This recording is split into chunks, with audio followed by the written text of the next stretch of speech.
kita kata secara umumnya apa yang dilihat pada luaran zahir ekonomi yang diperjuangkan oleh GISB ni memang satu benda yang bagus lah. Cuma disebabkan mereka ada unsur jenayah yang seperti mana dilakukan oleh sindiket-sindiket.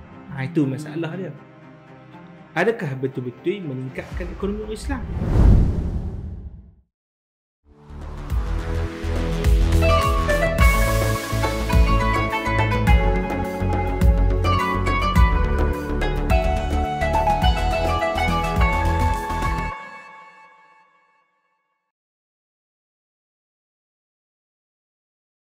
Bismillahirrahmanirrahim.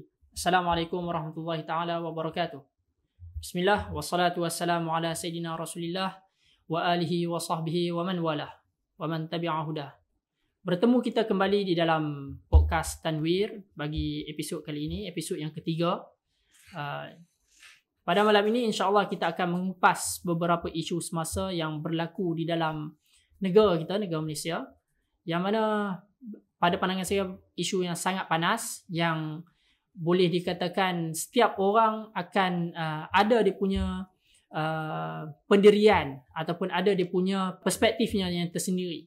Iaitu tak lain tidak bukan, tajuk kita adalah seputar Global Ikhwan Service and Business Holding ataupun disingkatkan GISBH.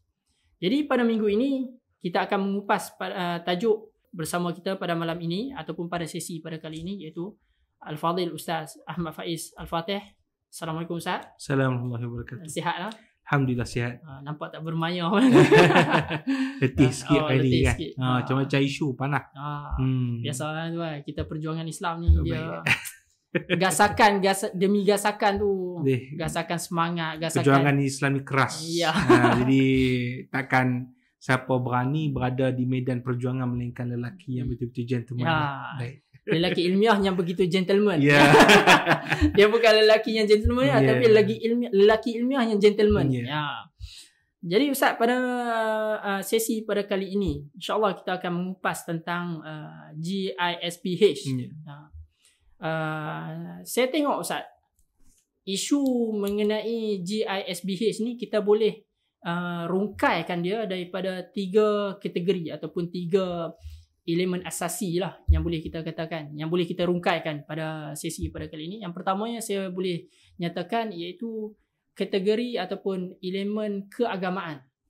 Yang kedua adalah elemen ekonomi, dan yang ketiga adalah tindakan ataupun respon, sama ada daripada pihak kerajaan ataupun penguatkuasa terhadap gerakan ataupun aliran ini.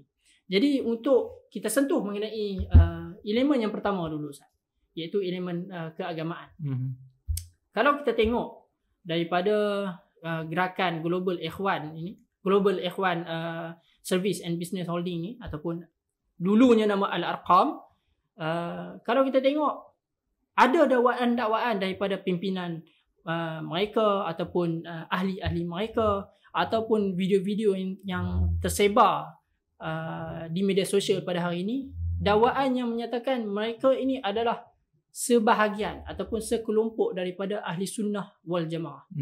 Jadi kita ni dalam keadaan Malaysia ni tengah hangatlah untuk nak mendefinisikan bagaimana ataupun apakah itu ahli sunnah wal jamaah. Jadi apa pandangan Ustaz? Macam mana kita nak clarify, adakah kelompok Al-Arqam ni ataupun Global Ikhwan ni sebahagian daripada ahli sunnah wal jamaah? Apa pandangan Ustaz? Bismillah, alhamdulillah, wassalatu wassalamu ala sayyidina Rasulillah wa alihi wa sahbihi wa man walah. Kiranya isu GISBH ni lama lah kan. Kiranya ataupun kita podcast Tanwir, podcast terang, lambat sikit untuk kita respon. Biasalah waktu cuti sekolah kita tak sempat kita nak jumpa. Jadi kita ambil peluang kali ini untuk kita cuba ulas berkenaan dengan golongan GISB. Yang mana kita macam Ustaz Wan sebut tadi, mereka ni sebenarnya daripada golongan apa? Arkam, yang dicetuskan oleh mereka panggil Abuya Ustaz Syahri Muhammad.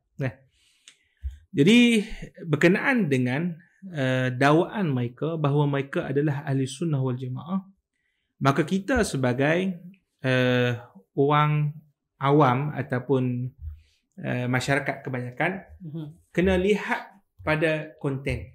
Itu penting poin saya, kena lihat pada isi konten. Maka sekadar orang tu dakwa, maka kalau kita terima dakwaan tu tanpa melihat kepada isi, tanpa melihat kepada bukti, maka semua boleh dakwa. Macam contoh, orang tu macam zaman dulu dakwa Imam Mahdi. Kalau kita terima ikut dan betul Imam Mahdi, sekadar dakwaan macam tu saja, habislah kan. Dan macam itulah ada golongan Qadiani kan. Qadiani mereka yang kita kata mempertuhankan daripada banyak kelompok dah sekarang ni, cuma kita sebut mereka ni menabikan Mirza Ghulam Ahmad. Dan mereka mendak kata dia berislam.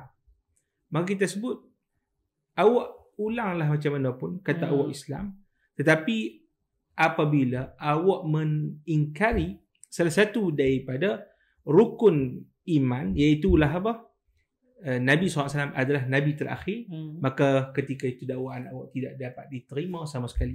Maksudnya walaupun awak sebut Islam, tapi isi awak tu sebenarnya bukan Islam, maka awak bukan Islam. Maka itu juga golongan GISB ni dia kata kami ahli sunnah, kami asy'ari, kami maturidi. Tapi kalau perbuatan mereka itu bercanggah dengan aliran ahli sunnah wal jamaah, maka tentu sekali dakwaan mereka ditolak. Jadi begitu juga macam mereka mendakwa mereka adalah golongan ahli sufi, ahli tasawuf. Maka bila kita lihat balik hakikat tasawuf itu, adakah mendukung ajaran mereka? Hakikatnya tidak. Jadi tasawuf ataupun tarekat ataupun ahli sunnah wal jamaah berlepas diri daripada golongan-golongan GISB ni. Jadinya untuk kita nak memastikan ataupun untuk kita nak clarify satu kelompok itu, adakah betul daripada aliran ataupun pegangan ahli sunnah wal jamaah, kita melihat kepada madmun ataupun intisari kepada ideologi tersebut, aliran tersebut. Kalau macam contoh mendakwa diri sebagai Mahdi, mendakwa diri sebagai pemuda Bani Tamim, itu bercanggah dengan aliran ahli sunnah wal jamaah. Sebab apa? Aliran ahli sunnah wal jamaah mengatakan bahawa yang pertama, hadis-hadis akhir zaman mesti difahami secara literal. Literal tu maksudnya kalau Nabi SAW sebut Imam Mahdi itu adalah Muhammad bin Abdullah namanya, maka tak boleh nak takwil macam-macam. Orang kata Muhammad tu mungkin apa saja yang bermakna dengan nama Muhammad. Contoh. Tak boleh gitu, tak mesti literal. Kerana apa? Dalam kaedah usul fiqh, dalam perbahasan akidah Ahlussunnah wal Jamaah terutamanya, al-aslu fi kalam al-haqiqah. Maknanya apa saja bicara Nabi sallallahu alaihi wasallam, selagi mana dia itu berdiri boleh dimaknakan dengan maknanya yang hakiki secara literal tadi, maka mesti maknakan dengan makna hakiki. Maka bila sebut Imam Mahdi, namanya Muhammad bin Abdullah.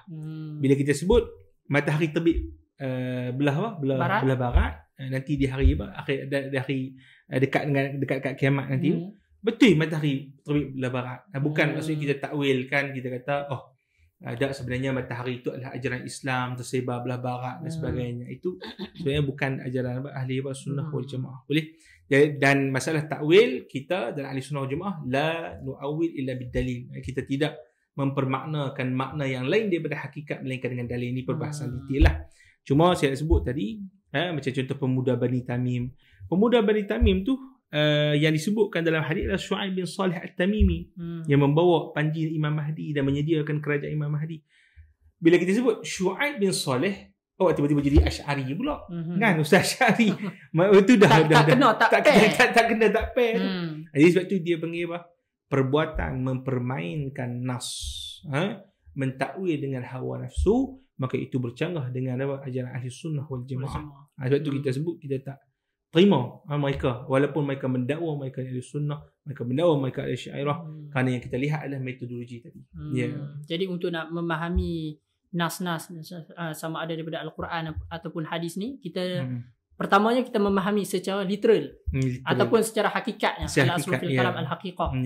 Jadi kalau kita boleh tak boleh difahami secara hakikat, kita akan berpindah kepada takwil sebagaimana yang Ustaz sebutkan. Jadi itu satu dawabit lah yang disebutkan oleh para ulama kita dalam Ahlussunnah wal Jamaah. Cuma ya Ustaz, di dalam standardized ataupun disiplin ni, ada sebahagian kelompok yang bila Ustaz sebutkan tentang takwil ni, ada sebahagian kelompok menolak takwilan ataupun menolak takwil ni secara berleluasa, seolah-olah macam takwil yang dibuat oleh ulama ahli sunnah ni, kita masuk sedikit lah bab ni Ustaz, seolah-olah macam takwil yang dibuat oleh ahli sunnah, ulama ahli sunnah wal jamaah ni tak ada sebarang disiplin, tak ada sebarang parameter. Jadi apa komentar Ustaz dalam bab ni? Mereka tidak ada asas ilmu yang kuat. Mana apa maksud asas ilmu yang kuat tu? Maknanya kita Ahlussunnah wal Jamaah, kita membina apa-apa pernyataan, membina apa-apa kaedah berdasarkan istiqra'. Istiqra' maknanya kita teliti ke semua sumber Al-Quran dan Sunnah. Kita teliti semua kaedah-kaedah akal. Maka kita baru terbitkan, keluarkan pernyataan. Boleh? Maka mereka kita panggil tidak ada kaedah tetap. Mereka sekejap kata sambutan Maulid boleh. Sekejap kata tak boleh. Yang boleh tu tukar nama Zikrar Rasul contohnya. Itu dibolehkan pula. Itu dibolehkan pula. Jadi kita panggil padahal bendanya sama. Yang Maulid yang dilakukan oleh masyarakat kebanyakan adalah tidak ada lain, berselawat, menceritakan tentang Rasulullah. Madmun dia sendiri sama. Zikra tukar sama, menceritakan Rasulullah semua. Jadi kita panggil benda-benda yang dibuat oleh mereka ni, kita panggil tidak didirikan atas kaedah yang tepat. Sebenarnya yang mengikut kaedah mereka sebenarnya mereka buat baru betul, orang lain buat salah. Halal dan haram bukan halal, orang lain haram. Itu je sebenarnya. Boleh. Jadi masalah isu takwil, kita semua ada kaedah. Kita ada sebut kaedah. Maka apa saja kita sebut yang mana diketahui daripada nas menyamakan sesuatu dengan makhluk, maka kita ada Ahlussunnah wal Jamaah ada dua kaedah. Wa kullu nassin awhama tashbiha fawidhu aw awilhu wa rum tanziha. Semua nas-nas yadullah fawqa aydihim, tangan-tangan tangan yang memahamkan macam Allah Taala ada tangan dan sebagainya. Yang mana kita lihat menyamakan Allah dengan makhluk. Boleh? Itu kaedah kita. Maka kita Ahlussunnah wal Jamaah serahkan makna tu pada Allah Subhanahu wa taala. Dengan arti mentanzihkan, maknanya jangan dibayang tangan dalam ayat itu dengan arti kata makhluk dah. Bahkan maknanya itu hanya diketahui oleh Allah Subhanahu wa taala. Itu pertama. Kemudian yang itu dipanggil yang menyerahkan tu dengan arti kata tanzih itu adalah mazhab salaf. Salaf itu Ahlussunnah wal Jamaah kita pegang mazhab salaf. Dan ada lagi dalam Ahlussunnah wal Jamaah juga ada mazhab dipanggil khalaf, iaitu kita menentukan maknanya selepas daripada kita mentanzih. Mentanzih maknanya kita kata tangan di situ adalah bukan dimaksudkan dengan makna makhluk, tetapi maksudnya itu adalah kudrah, contoh. Itu. Jadi kesemua yang kita letakkan hakikatnya ada dalil. Apa dalil yang menyebabkan kita faham makna tadi lain daripada faham secara literal dan kita terpaksa takwil? Allah Taala sebut laisa kamitslihi syai' wa huwas samiul basir. Itu sebagai asas. Itu asas. Allah Taala dia sendiri kata dia bukan sama macam makhluk. Jadi apa yang dibayangkan dari pahaman menyamakan Allah Taala seperti makhluk, maka kita kita tolak makna yang sedemikian. Bahkan Allah Taala itu Tuhan, makhluk itu makhluk tidak ada persamaan langsung di antara Tuhan dengan makhluknya. Untuk kupasan yang seterusnya, kita akan tengok mengenai GISBH dan juga ekonomi umat Islam. Jadi pada malam ini, Ustaz, saya nak tanya kepada Ustaz, kalau kita tengok kepada GISBH, kita boleh sebutkan yang GISBH ni dia adalah asas kepada perniagaan lah, kan? Nama pun Service and Business Holding. Jadi dia punya power dia ataupun expertise dia adalah di dalam bidang perniagaan. Dan kalau kita tengok dia orang punya perniagaan ataupun bisnes ni bukan sahaja di dalam negara, bukan sahaja tempatan, tapi bahkan bertaraf antarabangsa. Bahkan kalau kita tengok di Mesir pun kan, ada Nur Malaysia. Tahu ambil makan situ kan. Ya, saya sendiri pun pernah makan di situ, ada Nur Malaysia. Kalau ada satu lagi Mahabbah kalau di Mesir tu kan. Di Hayu Sabek tu. Di negara-negara lain, di Turki dan di merata tempat lah. Jadi ini di antara perniagaan yang mana diisi pekerja-pekerja ni daripada kalangan orang Islam. Tak menerima pekerja dia daripada bukan orang Islam. Jadi bila mana kerajaan pada hari ini, bila dah buat siasatan, buat penangkapan, kemudian nak start kepada hukuman, ke arah hukuman dan sebagainya, ada ungkapan yang dikeluarkan oleh pimpinan-pimpinan GISBH pada hari ini. Dia orang mengatakan penguat kuasa dan juga kerajaan Malaysia dah nak meruntuhkan ekonomi umat Islam. Seperti yang kita tahu, pekerja-pekerja GISBH ni semua yang daripada umat Islam. Jadi macam mana kita nak mengimbangi perkara tersebut dengan aliran yang dibawa oleh GISBH ni, Ustaz? Berkenaan dengan masalah ekonomi yang diperjuangkan oleh GISB ni, kita kata secara umumnya apa yang dilihat pada luaran zahir memang satu benda yang bagus lah. Kiranya kita masuk dalam industri ekonomi asas, retail dan sebagainya, peruncitan, maka buat habis, ada hotel, ada apa kan, GISBH tadi. Dan itu sebenarnya satu fardu kifayah bagi orang Islam. Itu memang kita akui sebagai satu tanggungjawab yang perlu dilakukan oleh orang Islam. Jadi orang Islam tak boleh duduk sajalah. Takat sekadar nak jadi makan gaji, sekadar bahkan dia kena ada fikir sampai satu tahap untuk membuka perusahaan untuk memasukkan orang-orang lain supaya dapat bekerja di bawah dia dan kemudian mendapat kita sebut latihan perniagaan ataupun apa-apa kemahiran di bawah perusahaan dia. Baik. Cuma kita kata masalah GISBH ni, walaupun kita punya luaran dia bagus. Jadi tadi kita nampak di Mesir dia ada, bukan dulu satu dunia kot saya rasa kan. Hampir satu dunia ada. Kita kata itu pertama secara luar bagus, cuma berkenaan dengan masalah tindakan terhadap mereka ni, disebabkan mereka ada unsur jenayah yang seperti mana dilakukan oleh sindiket-sindiket. Itu masalah dia. Jadi kita kata aktiviti yang diperbuat ni adakah betul-betul meningkatkan ekonomi orang Islam? Kalau betul-betul meningkatkan ekonomi orang Islam, di mana kita kata ambil kerjanya, pengambilan pekerja supaya orang dapat bekerja sekali. Ada tak? Mana-mana budak yang diambil kemudian dia jadikan buruh ataupun diperhambakan dan kemudian tidak diberikan gaji, itu bukan kita kata meningkatkan ekonomi Islam. Tak, bukan macam tu. Ini orang panggil nak mengayakan pokok mereka saja. Menghimpunkan berbilion-bilion, berjuta-juta, tapi untuk pokok mereka saja. Itu bukan cara ekonomi Islam macam mana? Kita buka peluang pada orang, kita panggil pengajian yang munasabah, kemudian kita ada bagi latihan, dan seterusnya dibimbing orang tu sekira-kira nanti akan mampu membuka syarikat, buat perusahaan yang sama ataupun yang lebih lagi lah berbanding yang lain. Itu ketika itu barulah ekonomi umat Islam berkembang. Dan satu lagi, bila kita tengok percukaian pun, ada Ustaz Wan dapat maklumat dia bayar cukai? Tak ada. Ada Ustaz Malu dapat bayar zakat? Tak ada. Ada juga, tapi mungkin dia kami bayar zakat sendiri-sendiri kan. Mungkin dia kata macam tu lah. Maka itu bukan membantu umat Islam. Jadi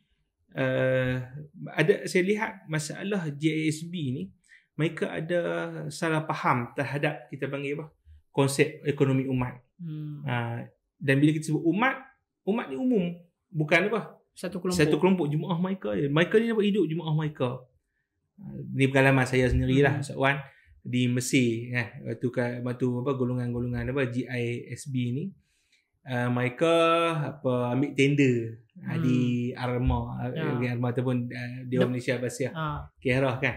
Mereka tak sembahyang sekali dengan orang-orang lain, tak sembahyang. Pelajar-pelajar lain sembahyang. Maka benda-benda tu kita panggil betul tak salah, betul dari segi hukum tak salah.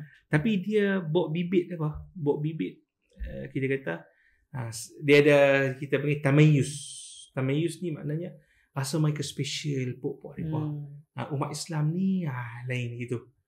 Ekonomi mereka ni orang lain tak boleh join. Jadi benda-benda tamayus ini adalah satu barah yang tak patut ada di kalangan umat. Maka dia dilarang oleh baginda Rasulullah SAW. Antara baginda larang kita buat pakai macam belain-belain pada orang kan. Contoh kan, dekat masjid kita, orang duk main sembahyang sembahyang zuhur, sembahyang subuh, semua pakai biasa jubah, pakai baju Melayu, pakai ada buat belai sikit, pakai kot. Setiap hari pakai kot. Belai nampak dia pakai tanjak. Pakai tanjak. Pakai tanjak ke ataupun pakai sokok tinggi ke kan. Contoh pelik-pelik lah. Kan? Jadi benda-benda tu kita panggil lah kali membawa kepada pemisahan daripada komuniti masyarakat. Boleh? Jadi sebab tu saya nak tekan di sini, tidak ada pada tindakan kerajaan kepada golongan GSB ni bahawa mengganggu ekonomi umat Islam. Tak. Bahkan ekonomi Islam tak terganggu. Bahkan kita dengan tindakan yang diambil mencegah jenayah. Itu penting. Mencegah jenayah. Mereka jenayah memperhambakan budak-budak. Lepas tu mereka memisahkan anak-anak daripada ibu dan ayah mereka.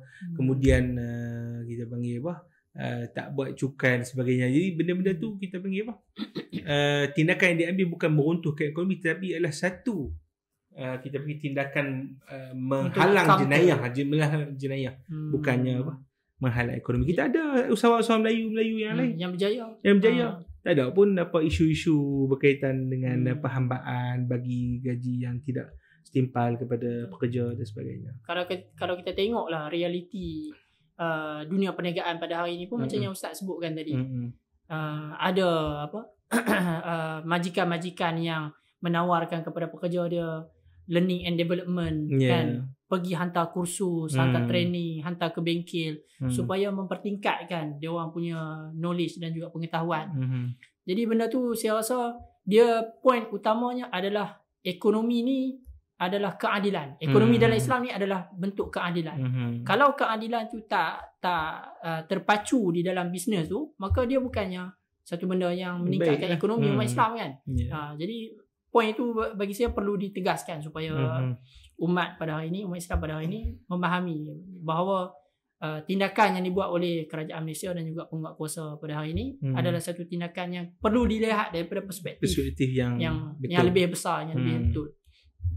Menarik Ustaz itu. Satu lagi Ustaz, kalau kita tengok kepada perniagaan ekonomi ataupun GISBH ni, kita tengok dia lebih menjurus kepada perniagaan kecil lah, retail kan, permincitan ataupun dalam bab restoran dan sebagainya. Bagaimana kita nak mengimbangi pula perniagaan tersebut dengan perniagaan dunia ataupun perniagaan umat Islam yang besar-besar ni, contoh memiliki syarikat korporat dan sebagainya, supaya benda ni dapat memajukan ekonomi umat Islam. Adakah ada dia punya kontra di antara dua? Tak ada. Dia orang panggil, kalau seseorang terlibat dalam perniagaan kecil, dia pun termasuk daripada orang yang contribute dalam ekonomi umat Islam. Dan kita pun tahu daripada kecil-kecilan ni lah akan jadi tertubuhnya syarikat yang besar. Itulah. Dan kita kata betul dari segi kita panggil masyarakat perlu dilihat untuk contribute dalam ekonomi ni pada skala yang lebih besar. Yang saya nampak tak patut untuk kita sekadar macam sekarang ni zaman TikTok berlaku kan, duduk jom kita pergi menega semua, SPM tak payah, PhD tak payah, engineer tak payah, apa pun tak payah. Itu sebenarnya mengecilkan skop ekonomi umat ini. kepada hanya menega benda-benda retail, benda-benda pencitraan dan sebagainya. Tapi kalau masyarakat kita lihat lebih besar, maknanya dipanggil memajukan industri ekonomi dari segi kualiti, menambah kualiti pekerja. Yang ni didapati melalui pendidikan. Yang ni yang orang tak nampak. Maka bila kita contoh macam mana ekonomi Israel boleh besar. Dia melalui high tech punya bisnes, betul tak? Teknologi dan sebagainya. Macam mana boleh dibangunkan ekonomi high tech semua tu? Daripada pekerja-pekerja yang berkemahiran tinggi.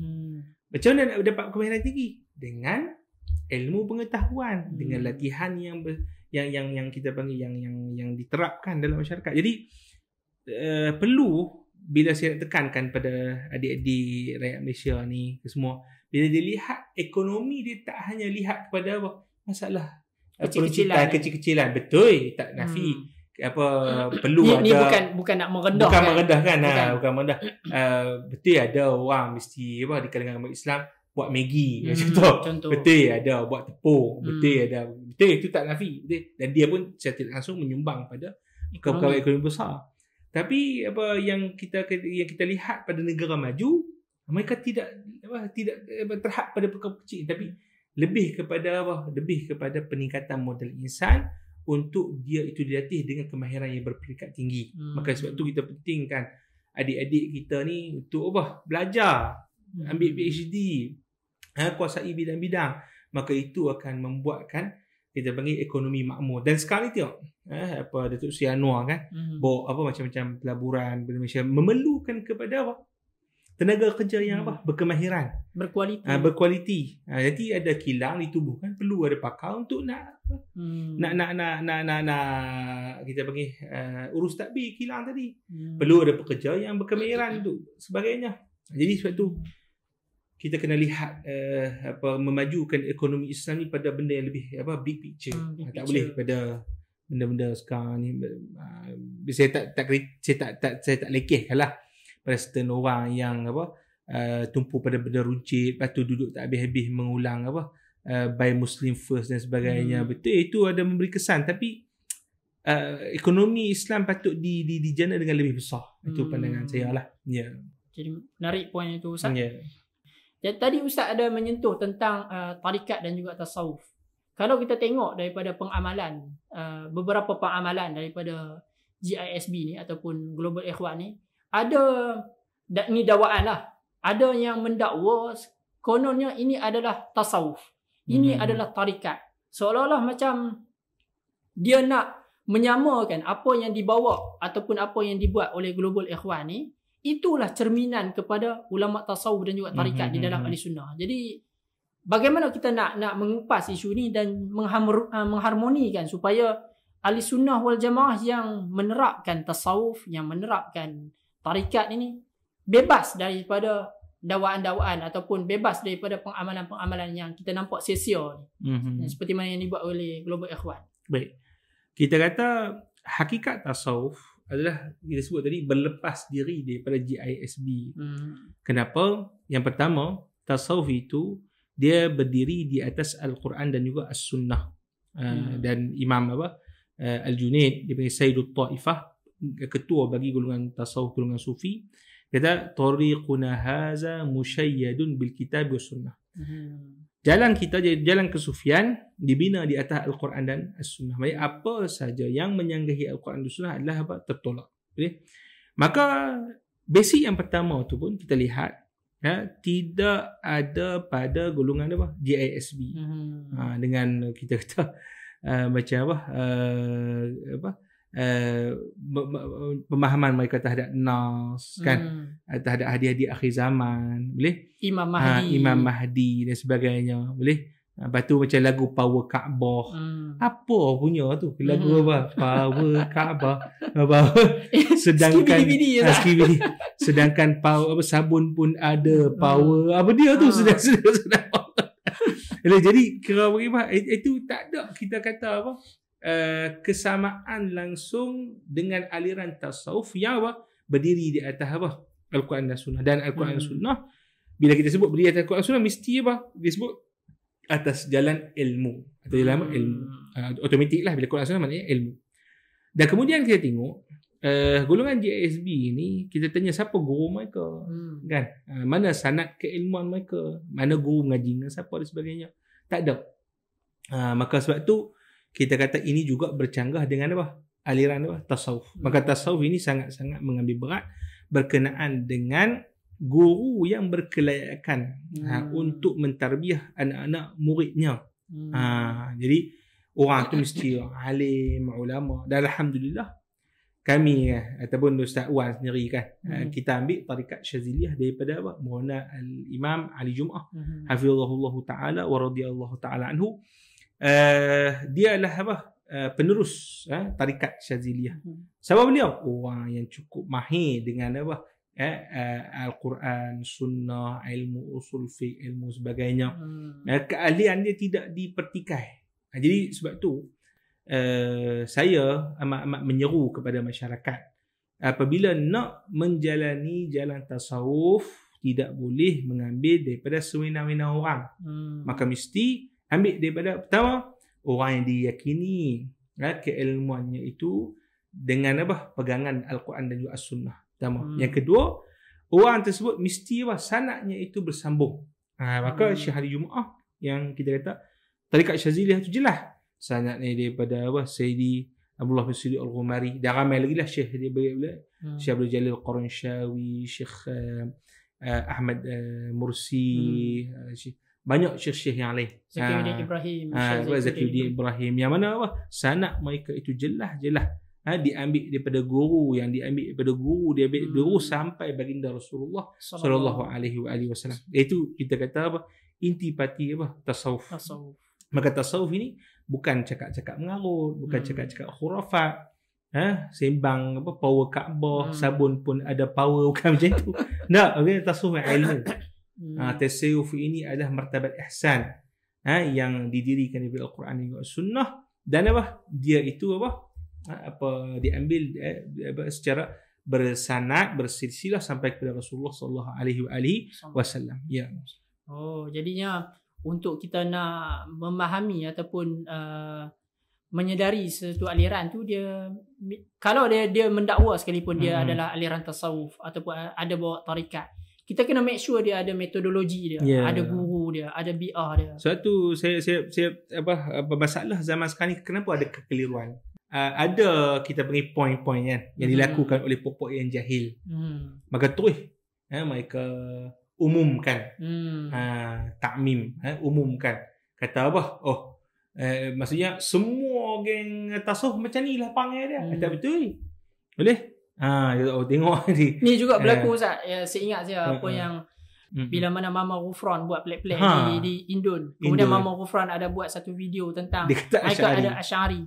Jadi ini seolah-olah macam jadi backfire kepada Asy'ariyah pada zaman Al-Sunnah. Tak ada backfire pun. Sedangkan Asy'ariyah dia berlepas diri daripada semua. Kita tak ada kaitan dengan apa Mama Ghufran. Kan? Apa berkenaan dengan apa? Bahasa semut, bahasa innaka makalah. Tak ada kaitan apa. Dan kita tak ada apa. Tapi kita panggil apa? Perbuatan mengelirukan orang ini tak patut dilakukan oleh pemegang-pemegang sijil-sijil tinggi. Kita kata awak ada degree, awak ada master, awak ada apa PhD. Bila awak keluarkan kenyataan, tak patut keluarkan kenyataannya apa? Mengelirukan. Semua dibakulkan sekali dalam satu benda. Sedangkan kalau kita mengaji metodologi PhD, metodologi apa begitu teliti. Kan? Tapi dalam kenyataan kita, dalam kehidupan kita, kita bakulkan semua sekali. Macam Ustaz Wan lepas master di Viva, lepas kau perangai macam tu semua balon sekali. Dah memang kan? sangkut. Memang sangkut tak lah. Kan? Jadi kita bagi masalah sebab apa kita bincang masalah ni? Kerana apa? Mereka begitu allergic dengan apa? Aliran apa? Tasawuf. Mereka mau masyarakat kita ni lari daripada aliran yang betul, iaitu aliran tasawuf, lari daripada apa? Kita kata guru yang benar, yang bersanad, yang berpegang teguh dengan pahaman ahli sunnah Jumaah yang betul. Maka sebab tu mereka buat propaganda seperti ini. Sebab tu isu ni saya ambil peluang sungguh supaya apa? Supaya orang faham beza antara apa? Ahli sunnah yang sebenar, ahli sufi yang sebenar dengan ahli dakwaan. Ya. Jadinya saya boleh simpulkan untuk elemen yang pertama pada malam ni, untuk kita nak kenal ahli sunnah wal jamaah tu, yang pertamanya kita tengok dia punya intipati dia ataupun mazmun, pembawakan dia macam mana, adakah bertepatan dengan Al-Quran dan juga Sunnah. Kemudian yang kedua, kita tengok kepada dia punya, kalau dia ada buat sebarang takwilan, adakah takwilan dia tu takwilan yang sahih, yang bertepatan dengan disiplin dan juga dawabit oleh ulama ahli sunnah. Yang ketiga, saya boleh nyatakan juga di sini Ustaz, ulama ahli sunnah ni adalah yang dia ada dia punya metodologi dia, bersambungan sanad dia, bukan sekadar dakwa-dakwi yang menyatakan aku ahli sunnah, aku asy'ari, aku maturidi. Tapi kita tengok kepada dia punya metodologi dia, siapa guru dia, siapa guru dia, sampailah benda tu berterusan kepada Nabi sallallahu alaihi wasallam. Jadi saya rasa ini satu poin yang perlu ditekankan kepada masyarakat pada hari ini, supaya kalau ada omong-omong kosong daripada mana-mana gerakan liberal ke yang mendakwa, oh inilah Asy'ari, inilah ahli sunnah, inilah Aswaja ataupun Asam Jawa. Tapi kita kena berbalik kepada tiga benda yang kita sebutkan di sini. Sebab kalau kita contohlah menghukum hanya kerana dakwa-dakwi ataupun pengikut-pengikut yang jahil, maka inilah tasawuf, kerana pengikut-pengikut yang jahil yang mendakwa-dakwi itu, maka kita sebenarnya tak konsisten dengan menolak dakwaan pokok yang bukan Islam, yang memusuhi Islam. Contoh, kenapa orang memusuhi Islam? Sebab dia menggunakan beberapa perbuatan orang Islam yang jahil dan dikatakan itu adalah ajaran Islam. Jadi kita tolak macam mana? Kita kata dah beza antara ajaran Islam dengan pengikut yang jahil. Macam itu jugalah beza dengan tasawuf yang sebenar dengan pengikut-pengikut yang mendakwa-dakwi dan jahil ini. Ini yang selalu Maulana Imam Syarif Jumaah selalu sebutkan, al-farqu baina din wa tadayyun, kan Ustaz? Jadi ini satu penegasan masyarakat di luar sana supaya fahami dulu intipati kepada ahli sunnah wal jamaah sebelum kita nak menghukum. Siri kali ini kita akan tengok tindakan dan juga respon daripada pihak berkuasa, daripada pihak JAKIM, pihak kerajaan, agensi-agensi kerajaan terhadap Global Ikhwan ataupun GISBH. Jadi soalan saya kepada Ustaz, kalau kita tengok tindakan yang dibuat oleh pihak kerajaan, terutamanya daripada agensi JAKIM, pihak JAKIM, daripada PDRM, Jabatan Kebajikan Masyarakat dan sebagainya, kita tengok pada zahirnya seolah-olah macam tindakan ni agak lewat, sehingga kan ini menimbulkan kecaman daripada utara Malaysia, daripada tokoh-tokoh daripada utara Malaysia, kan, mengecam tindakan lewat, khususnya disentuh kepada pihak JAKIM.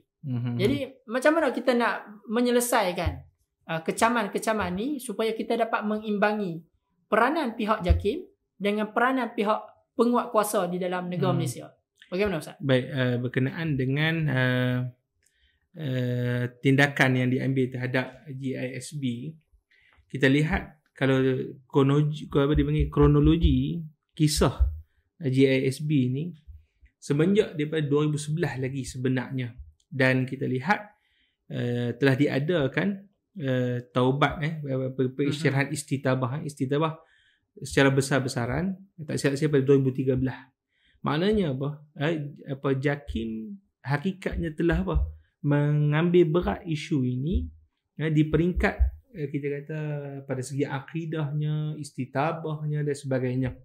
Jadi tidak ada kita lihat mereka ini cuai dalam melaksanakan tugasan mereka. Dan masalah berkenaan dengan kenapa JAKIM tak pergi tangkap? Tu ada budak-budak yang diperhamba, budak-budak. Ini masalah sekarang ni kita hadapi adalah golongan agama yang tidak faham. Dipanggil bidang kuasa agensi-agensi. Ini masalah golongan agama ni. Mereka dia ingat JAKIM ni pergi tangkap sama ada Ustaz. Tidak faham ataupun faham tapi tidak memaham, buat tak faham, tidak memahamkan masyarakat. Tak tahulah. Macam tak mana? tahu nak kata kita niat ni apa Allah Subhanahu Wa Taala yang tahu, tapi jelas macam cakapan dia pun tak faham.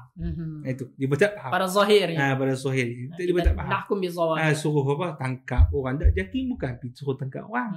JAKIM ni hatta pada mengeluarkan fatwa pun bukan bidang tugas mereka. Bidang tugas mengeluarkan fatwa adalah Jabatan Fatwa Negeri-Negeri. Oh, JAKIM dia tak ada. Tak, JAKIM mempengerusikan muzakarah fatwa kebangsaan. Oh, sekretariat lah. Sekretariat maknanya menyelaraskan perbincangan fatwa yang dikeluarkan kalau boleh selaras ke semua di negeri-negeri gitu. Dan kemudian JAKIM juga adalah apa?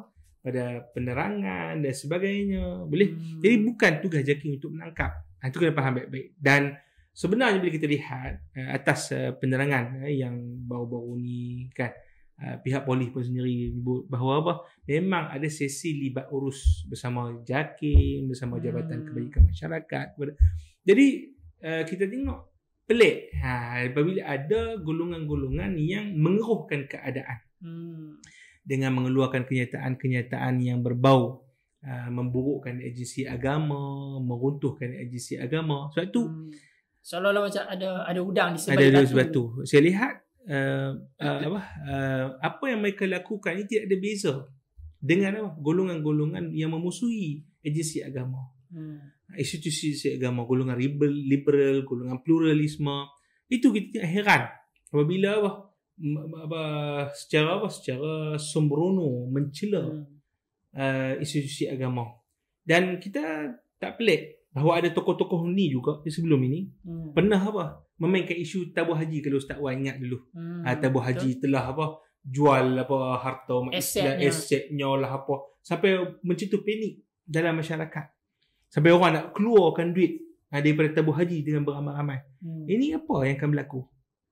Akan meruntuhkan institusi besar yang banyak membantu umat Islam dengan pelaburannya, dengan membantu pengurusan hajinya dan sebagainya. Maknanya saya sebutlah secara peribadi saya, mereka ini pertama memang kita kata tidak ada kefahaman yang betul-betul tentang realiti. Yang pertama, sebab tu dia tak tahu di sini apa. Kemudian yang kedua, kita kata sikap belah langgar. Jadi satu sikap yang dominan. Betul. Saya tak nafi kalangan golongan ini sangat bersemangat untuk melaksanakan sunnah. Betul. Tapi sunnah bukan cara begitu dilaksanakan. Sunnah ni sebenarnya sistem. Itulah sebenarnya sunnah. Jadi ni pengalaman saya saya sebut kan, pengalaman saya. Ustaz Wan mungkin balik hari Adha dulu. Adha Ustaz Wan orang Perlis juga kan. Kita sama-sama orang Perlis. Sama orang Perlis. Ni kritikan saya. Saya sebut apa? Apabila kita bersemangat betul dalam sunnah Nabi sallallahu alaihi wasallam dilakukan solat Aidil Fitri, Aidil Adha di kawasan lapang. Betul? Tapi bila kita nak sanakan, kita mesti raikan. Kita panggil situasi. Bukan kita boleh tak kira, buat juga di luar, apa jadi pun jadi. Maka apa yang berlaku, ni saya pengalaman saya, bila pakcik-pakcik yang hadir kan, apabila dia buat luar, buat luar tu disediakan speaker yang tika-tika kapet-kapet hanya disediakan satu soft saja. Jadi pakcik-pakcik yang soft harapannya macam mana soft harapan? Mereka mungkin tak dengar taklimat daripada taklimat kalau selalunya taklimat raya ni buat sembahyang Jumaat kan, sebelum tu kan. Mungkin sebab baru sampai. Dia bila tak buat sejadah, tak buat apa, ataupun buat sejadah sakit. Pakcik-pakcik ni dia sunnah kau sampai sakit kaki macam ni kan, cakap itu. Nampak sunnah tu jadi rumit pula, jadi masalah pula. Begitu. Dan satu lagi saya sebut masalah isu memudahkan poligami. Betul, poligami adalah benda yang pernah dilakukan oleh Rasulullah SAW. Tapi adakah boleh dileluasakan macam tu? Jom poligami, nikah ramai-ramai tanpa diraikan apa syarat-syarat dia? Tak boleh macam tu. Maka ada syarat-syarat. Kita pun tahu solat pun ada syarat dia, ada rukun dia dan sebagainya. Maka bila jabatan-jabatan agama nak orang tu nak menikah poligami, maka mesti ada cukup syarat. Nafkahnya bagi bini pertama selesai, dan mesti dia ada takat kita kata pendapatan yang bersesuaian. Kalau contoh Selangor, 10,000 contoh, saya tak ingat lah apa update terkini kan, contohnya daripada 10,000. Jadi kalau tiba-tiba dia 10,000 duit pun tak ada, gaji apa 2,000 je, Tapi tiba-tiba nak gatal poligami.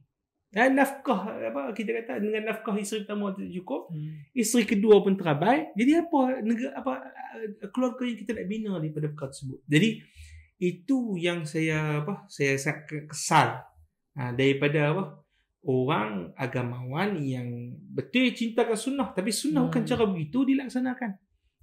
Yang pertama tadi kita sebut, kita kena hormat agensi, kita kena hormat institusi, kita kena hormat sekian-sekian. Kerana apa? Kalaulah dilanggar ke semua institusi tadi ni, maka masyarakat kita akan dalam kebingungan, tidak tahu siapa akan menyelesaikan masalah yang mereka hadapi. Jadi nak mencela, nak memaki hamu, nak menaikkan kemarahan, sentimen terhadap institusi ni, kena hati-hati, tak boleh. Tak boleh buat lebih kurang.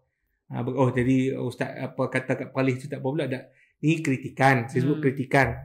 Bukan masalah berkenaan dengan menaikkan sentimen benci kepada institusi Palih, tak. Yang dibuat oleh golongan ini menaikkan sentimen untuk apa? Memaki hamun JAKIM, mencela JAKIM, pejabat mufti. Pejabat mufti. Mufti tak buat kerja. Apa ni? Ni bukan apa kita kata apa kritikan ilmiah. Kritikan ilmiah.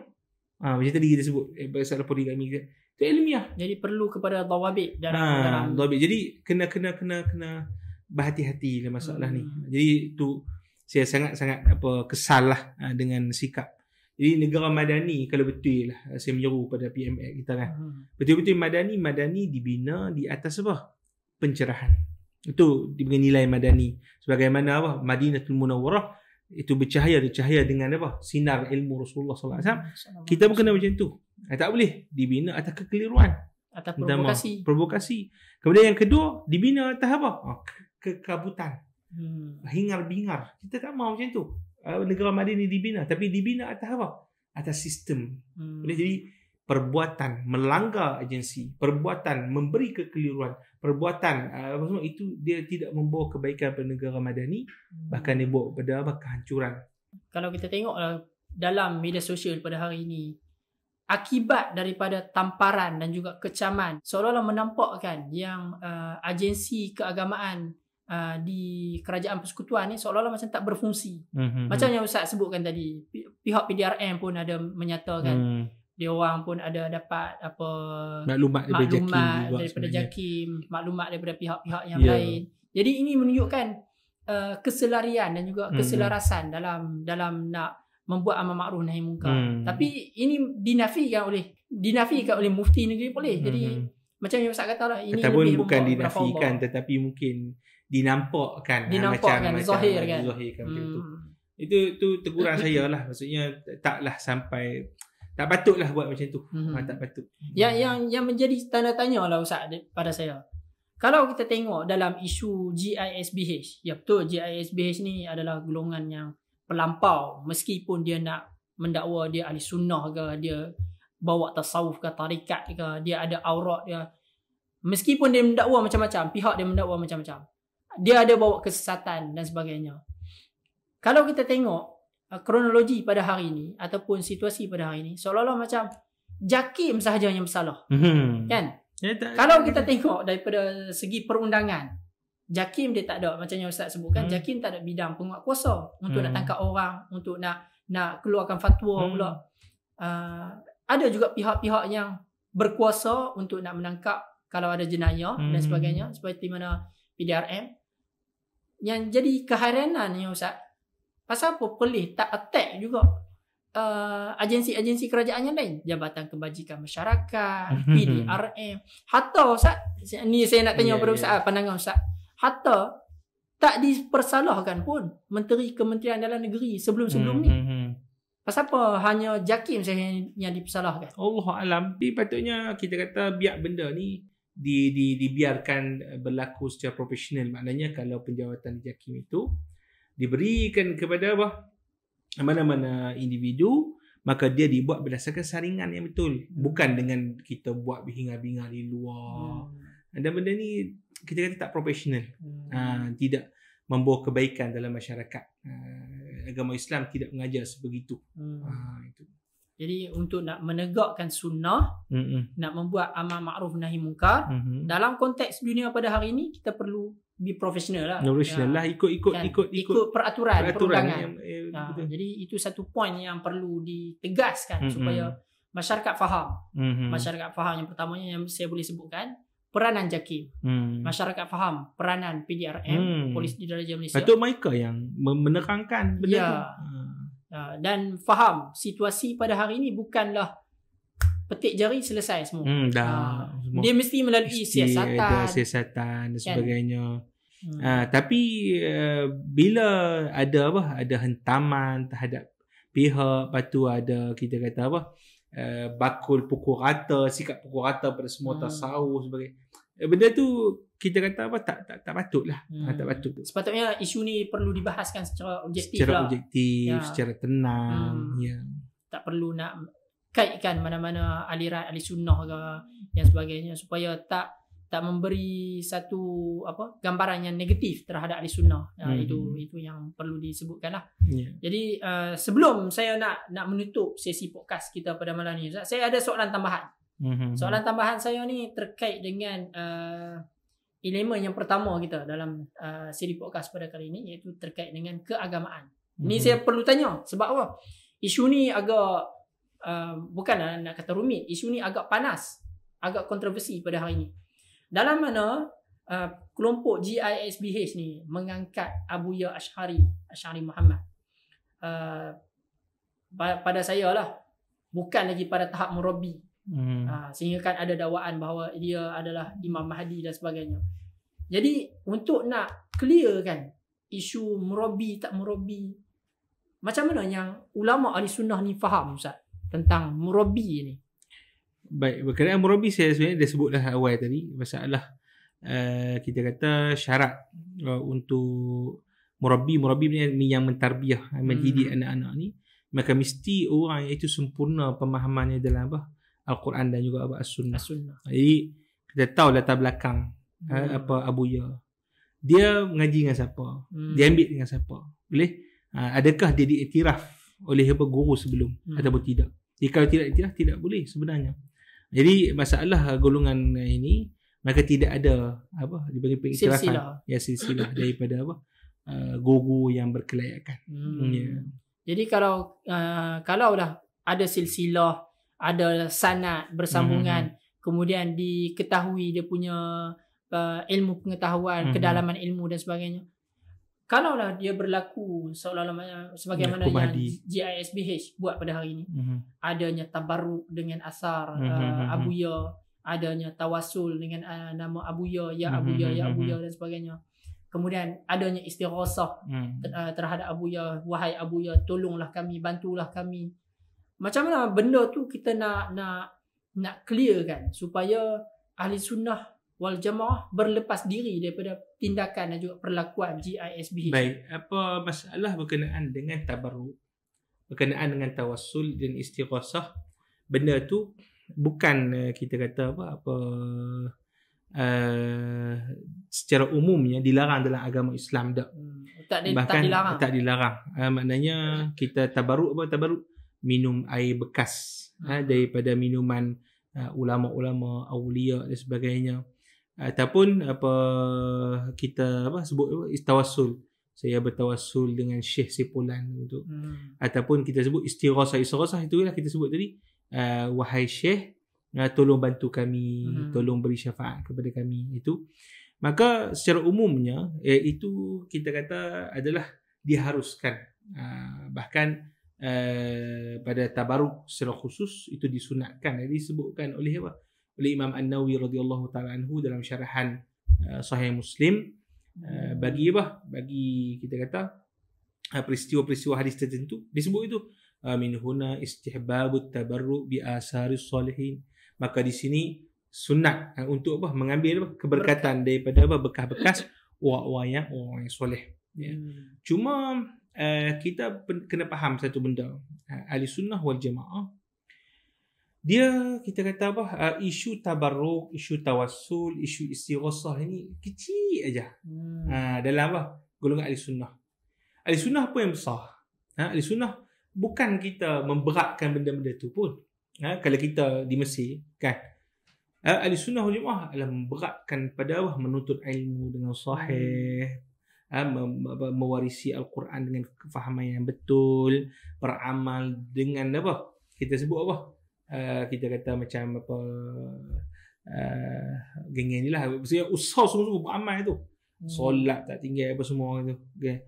Tabaruk apa semua ni kita kata picisan je. Benda sampingan. Benda sampingan, bukan maknanya tak sembahyang, sembahyang lebih kurang tapi duk kalau tabaruk. Tak, itu bukan yang kumal, yang sempurna di kalangan ulama-ulama yang kita warisi daripada apa?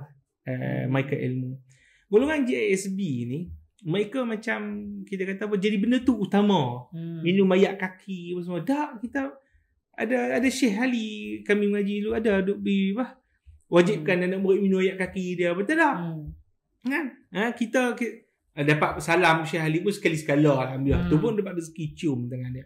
Tapi yang kebanyakannya memang kita hadiri pengajian, kita perbahaskan dengan perbahasan ilmiah, itu yang besarnya itu. Jadi kita lihat yang sufi ahli sunnah sebenarnya tabarruk sikit saja. Bukan benda yang kita bagi keutamaan. Ya. Dan kita ahli sunnah wal jamaah dalam masa yang sama tidak menolak amalan-amalan tersebut. Ya. Dan yang kedua, memang yang ditabarukkan ataupun sebagainya itu adalah memang orang yang masyhur. Masyhur dengan kesolehannya, keilmuannya. Macam Abuya siapa yang ni masyhur keilmuan tak tahu. Dia faham maka itu sebab kita kena faham baik-baik. Faham baik-baik. Yang pertama dari segi ahli sufi sendiri sikit dia masalah benda-benda tu daripada segi pengamalan.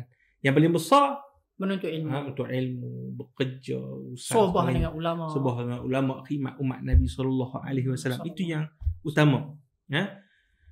Kita pun kalau ziarah kubur sikit-sikit dia, bukan tiap hari, bukan seminggu sekali, sebulan sekali, bukan utama. Keutamaan. Sat je jumpa kan. Dan sebagainya. Jadi benda-benda tu perlu kita sebutkan hal yang sebenar supaya masyarakat tak salah faham berkenaan dengan isu yang sebenar. Dan insya-Allah sesi yang akan datang nanti secara lebih panjang berkenaan dengan tabarruk, saya akan terangkan detail dalil-dalilnya, kena istighosah pada dalilnya, tawassul pada dalilnya, dan apakah dia syirik ataupun tidak. Itu kita kena buat sesi yang lain lah. Itu insya-Allah. Supaya biar betul faham masalah ni. Supaya menarik Ustaz. 3 poin yang kita sentuh pada malam ni. Pertama tentang keagamaan, yang kedua tentang ekonomi, yang ketiga adalah tindakan. Yang mana 3 poin ini ataupun 3 elemen ni semuanya berputar ataupun berkisar pada GISBH. Jadi saya rasa malam ini adalah sesi ini adalah sesi yang sangat baik untuk kita nak mengharmonikan apa yang patut diharmonikan. Kita buang persepsi, buang sentimen supaya GISBH ni dihukum dengan cara yang adil dan saksama. Jadi saya rasa setakat itu saja untuk sesi podcast kita pada episod yang ketiga pada kali ini.